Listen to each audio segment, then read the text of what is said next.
I'm going to start by reading you a poem today by Trumbull Stickney.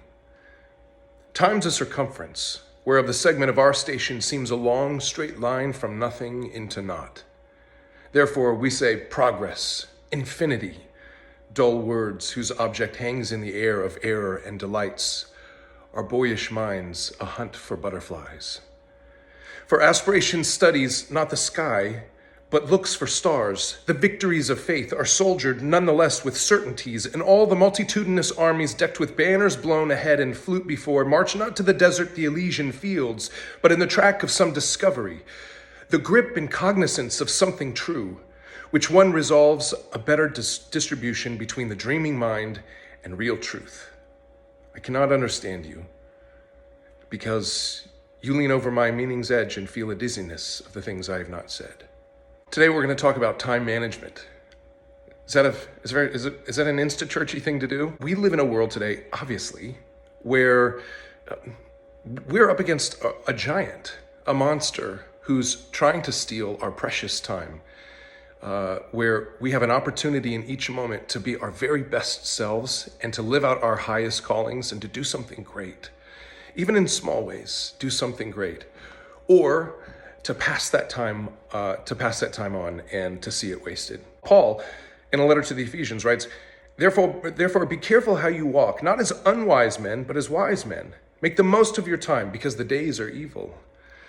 Paul uses heavy language there to talk about what we're up against. If we don't use each minute well in our day, how quickly the day becomes evil.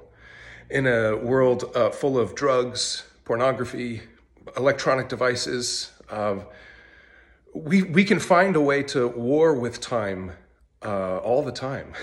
It's effortlessly, and to escape from the things that we're being called to wrestle with or refine within us.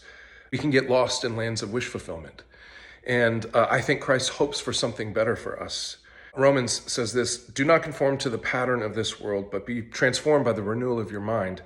Then you'll be able to test and approve God's will, his good, pleasing, and perfect will." And Ephesians 2, to return to Ephesians, Paul writes, "For we are God's handiwork, created in Christ Jesus to do good works, which God prepared for us in advance to do."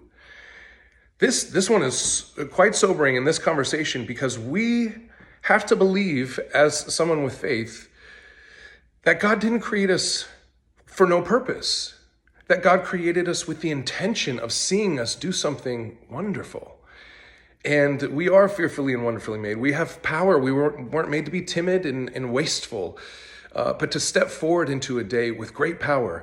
And this is what it's called to do, because God has prepared a moment for you each and every day. We stand at a crossroads and say, this is the path, this is the moment, the act of service, the act of self-care, the act of love, the act of self-restraint that God has for you. Or you can continue to stay on the couch and doom scroll. Every moment we face that choice, and Christ cares about reclaiming not just your soul, but reclaiming every moment in the day that calls to you like that. And when we are in relationship with Christ in such a way that we are starting to choose his way each and every time we have an opportunity to think about it, then we become our best selves. We start to see our gifts being used. That builds up in us a sense of self-confidence and purpose. We start to feel the world around us change and gravitate towards the wonderful positive effect that we're having on ourselves and others. It's infectious. God's way is infectious, and he wants nothing more than to capture your heart and mind so that you live in a delightful world of obedience to him, so that those moments matter. I think there's something very, very practical about Christ's way. Isaiah 48:18, it says, "If only you had listened to my commands, then blessings would have flowed for you like a stream that never goes dry. Victory would have come to you like the waves that roll on the shore." Prosperity can be found in your life if you do stand at the crossroads of every moment and choose Christ's way. Prosperity lapping on your shores like waves, endless waves. Trumbull says, "The grip and cognizance of something true, which one resolves a better distribution between the dreaming mind and real truth."